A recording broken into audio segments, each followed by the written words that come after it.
क्योंकि बड़े नंबर्स आने हैं मंडे को। तो यूपीएल, पिडिलाइट और एमजीएल। सुमित के पास चलते हैं। सुमित, पहले यूपीएल और एमजीएल की बात कर लेते हैं, फिर पिडिलाइट पर आएंगे। तो पहले मैं शुरुआत करता हूं महानगर गैस एमजीएल के साथ, जहां पर इस क्वार्टर के नंबर्स बेटर साइड पर बाजार लगाकर चल रहा है अनुमान में। सीक्वेंशियल बेसिस पर भी और वाई बेसिस पे ये नंबर थोड़े अच्छे साइड पर दिखाई पड़ सकते हैं। प्राइस हाइक था तो उसका एक इम्पैक्ट कंपनी के मार्जिन पर रहेगा। Revenue Q on Q Y basis पे नीचे आने का अनुमान है, लेकिन क्यू ऑन क्यू बेसिस पे ये रेवेन्यू करीब और एबिटा फ्रंट पे करीब 256 करोड़ रुपए के आसपास का एबिटा रहेगा। मुनाफा 206 करोड़, ये 172 करोड़ के सामने ये आंकड़ा आने का अनुमान बाजार लगा रहा है। ये सीक्वेंशियल बेसिस पे नंबर्स हैं।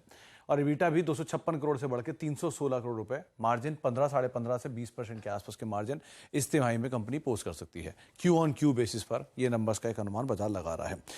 क्या चीजें जिन पर आप नजर रखेंगे? वॉल्यूम ग्रोथ 9% बढ़ने का अनुमान है वाई बेसिस पर, और 2% बढ़ने का अनुमान है क्यू ऑन क्यू बेसिस पर, यानी कि तिमाही दर तिमाही आधार पर।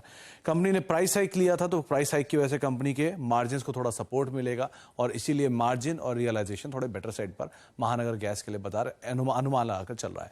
तो एक साइड पर जहां नंबर अच्छे आएंगे एमजीएल के, दूसरे नंबर है यूपीएल के, और ये नंबर है सोमवार को।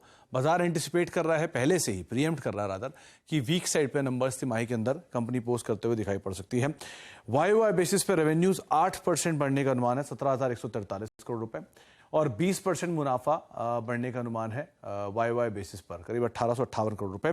ऑपरेटिंग प्रॉफिट मार्जिन फ्लैट 21 से बढ़ के 22%, और मुनाफा और साथ साथ एबिटा जो है 3840 करोड़ 3380 करोड़ से बढ़कर, तो 14% के आसपास का एबिटा में एक जंप वाई बेसिस पर आता हुआ दिखाई पड़ सकता है।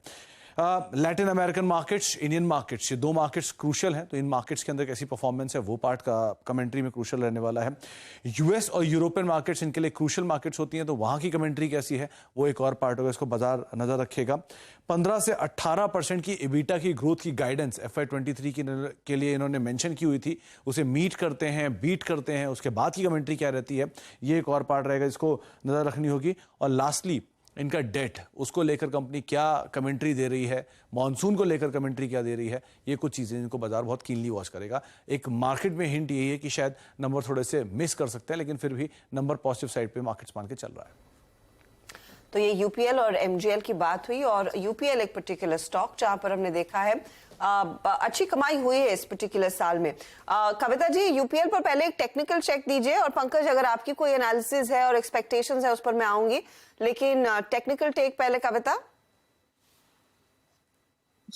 सो हर्षदा जी, यूपीएल पिछले 3 दिन से प्रॉफिट बुकिंग बता रहा है। इवन एक कंसोलिडेशन में चल रहा है काउंटर फ्रॉम 695 टू 765 के लेवल्स पर।